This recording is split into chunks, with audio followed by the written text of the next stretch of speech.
TV9 impact ఇది. ప్రాణాలు తీసే గడ్డి మందు పారాక్వాట్ డైక్లోరైడ్ పై టీవీ9 ప్రసారాలకు ప్రభుత్వం కదిలింది. క్షణాల్లో ప్రాణాలు తీస్తున్న పారాక్వాట్ మందుపై అటు రైతుల్లో కూడా అవగాహన పెరిగింది. ఇక నుండి పారాక్వాట్ మందు కావాలంటే అంత ఈజీ కాదు. రైతులు ముందుగా మండల వ్యవసాయ అధికారులను సంప్రదించాలి.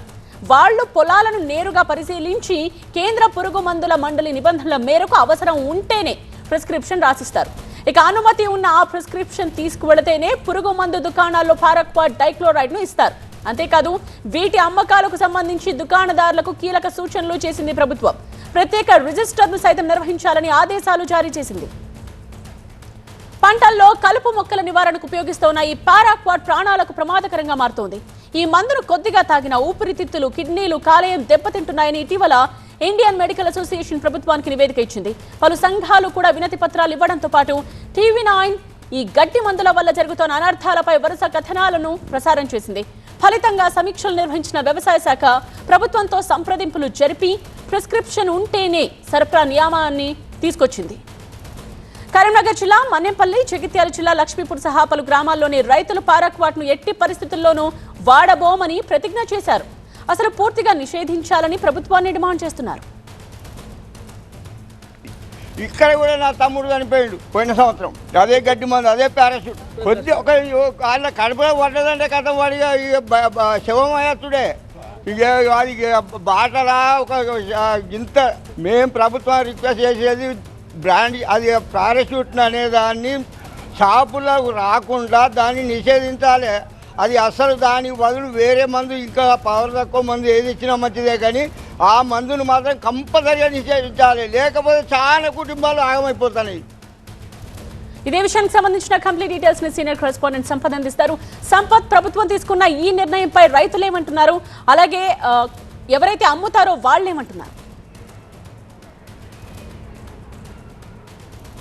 ప్రభుత్వం తీసుకున్న నిర్ణయం పైన రైతులు అయితే స్వాగతిస్తున్నారు. కానీ పూర్తి స్థాయిలో నిషేధిస్తేనే మేలు జరుగుతుంది. ఎందుకంటే పారాక్వాట్ మందు కారణంగా చాలామంది చనిపోయారు. కొద్దిగా అంటే 3-4 ml తీసుకుంటే చనిపోయిన సంఘటనలు, అంతేకాకుండా ఆసుపత్రి కూడా 4-5 రోజులు ట్రీట్మెంట్ తీసుకున్న తర్వాత చనిపోయి ఆర్థికంగా కూడా ఇబ్బంది పడుతున్నారు. అంటే కొంతమంది రైతులు స్ప్రే చేసే సమయంలో కూడా అస్వస్థకు గురైన సంఘటనల నేపథ్యంలో అంటే ప్రభుత్వం పూర్తిగా నిషేధించి దానికి బదులు వేరే మందు ఇస్తే బాగుంటుందని చెప్పి కూడా చాలామంది రైతులు చెప్తున్నారు. కొన్ని గ్రామాల్లో మాత్రము ప్రతిజ్ఞ చేశారు, మేము ఈ గడ్డి మందును వాడబోము, వేరే మందును వాడతామని చెప్పి కూడా ప్రతిజ్ఞ చేశారు. టీవీ9లో వచ్చిన వరుస కథనాల కారణంగా కూడా ప్రభుత్వం అయితే స్పందించింది. అదేవిధంగా IMA కూడా దీనికి ఖచ్చితంగా చర్యలు తీసుకొని చెప్పి, ఎందుకంటే చాలామంది డాక్టర్లు ఇబ్బంది పడుతున్నారు. ఒక్కసారి ఎవరైతే ఈ మందు తాగి ఆసుపత్రికి వస్తే వారు ఆర్గన్స్ అన్ని కూడా చెడిపోతున్నాయి, బతికే పరిస్థితి లేదు. ఈ కారణంగా ఖచ్చితంగా ఈ పారాక్వాట్ మందుని నిషేధించడం కూడా డిమాండ్ చేస్తుంది. అయితే ఇప్పటికైతే ప్రభుత్వం కొన్ని గైడ్లైన్స్ అయితే జారీ చేసి, ముఖ్యంగా అగ్రికల్చర్ ఆఫీసర్ అనుమతి మేరకు మాత్రమే ఫెర్టిలైజర్కి సంబంధించిన మందుని ఇవ్వాలి. కానీ అది సాధ్యమైతే లేదన్నా బ్లాక్ మార్కెట్కి వెళ్తా. మొత్తానికైతే రైతులు అయితే చెప్తారు ఖచ్చితంగా నిషేధించాలి. ఎందుకంటే మనము వెళ్ళాము, చాలా గ్రామాలకు వెళ్తే ప్రతి గ్రామంలో 4-5 చనిపోయిన సంఘటనలే. కొంత క్షణికావేశంలో కూడా కొంత చిన్న చిన్న సంఘటనల నేపథ్యంలో వెంటనే ఆ మందును తాగుతున్నారు. అంతేకాకుండా కొంతమంది తెలియకుండా కూడా తాగిన సంఘటన కారణంగా కూడా చనిపోయారు. ఏమాత్రం 2 లేదా 3 ml కూడా తాగితే చనిపోయిన సంఘటనలు. ఈ నేపథ్యంలో ఖచ్చితంగా నిషేధించాలని కూడా రైతులైతే డిమాండ్ చేస్తున్నారు. కొంతవరకు ప్రభుత్వం స్పందించినప్పటికీ మరి ఆ గైడ్లైన్స్ మాత్రం ఖచ్చితంగా అమలు చేయాలి. ఏ రైతుకైతే అవసరం ఉంటుందో వారికి మాత్రం ఇవ్వాలని కూడా డిమాండ్ చేస్తున్నారు. ఈ క్రమంలో ఖచ్చితమైన నిర్ణయం తీసుకోవాల్సిందే. మళ్ళీ ఇలాంటి సంఘటన ప్రారంభం కాకుండా రైతులు కోరుతున్నారు ప్రభుత్వాన్ని.